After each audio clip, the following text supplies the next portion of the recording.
Renungan Harian Jumat 9 Oktober 2020, Pekan Biasa ke-27. Bersama Yesus kita mampu mengalahkan kuasa setan. Bacaan pertama diambil dari surat Paulus kepada jemaat di Galatia, bab 3 ayat 7-14, dan bacaan Injil dari Injil Lukas bab 11 ayat 15-26. Saudara-saudariku terkasih, di beberapa daerah orang masih percaya akan kekuatan ilmu hitam. Ketika seseorang kerasukan setan atau mengalami keracunan, selalu dikaitkan dengan kekuatan ilmu hitam, kekuatan gaib. Untuk menyembuhkan penyakit ini bukan tenaga medis yang dibutuhkan, tetapi dukun atau orang pintar. Kebiasaan atau tradisi ini masih dipraktekkan hingga saat ini, bahkan oleh orang-orang Katolik. Pertanyaan yang muncul adalah, apakah orang yang sudah beriman itu meragukan imannya? Jawabannya boleh iya dan boleh tidak, karena ini adalah warisan budaya lokal setempat yang bisa diterima dan bisa tidak diterima.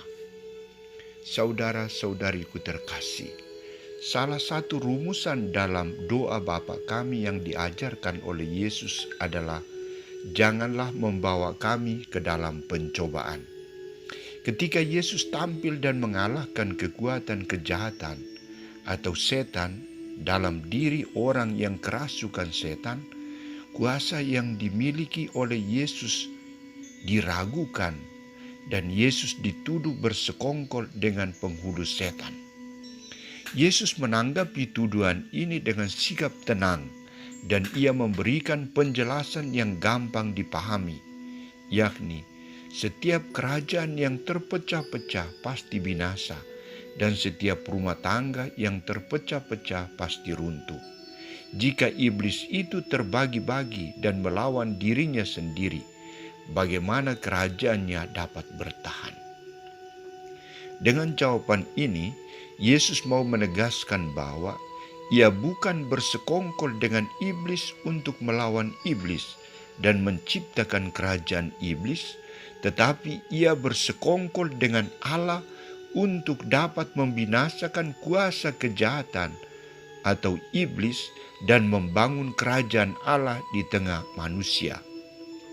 Karena itu ia tegas mengatakan, jika aku mengusir setan dengan kuasa Allah, maka sesungguhnya kerajaan Allah sudah datang kepadamu.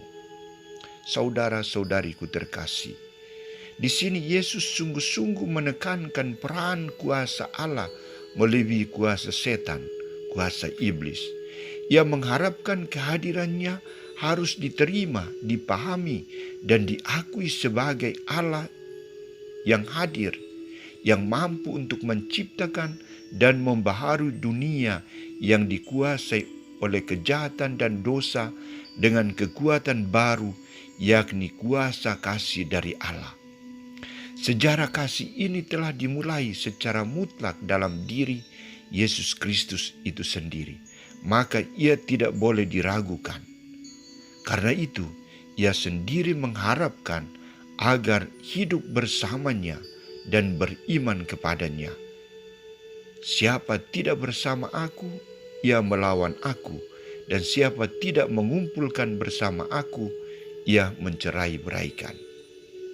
Saudara-saudariku terkasih, masih adakah godaan setan yang sering mengganggu hidup dan iman kita? Atau masih adakah kerajaan setan yang sering menggoda kita? Masih bersekongkolkah kita dengan setan untuk mengalahkan kebaikan, kebenaran, dan keadilan? Kita beriman Katolik.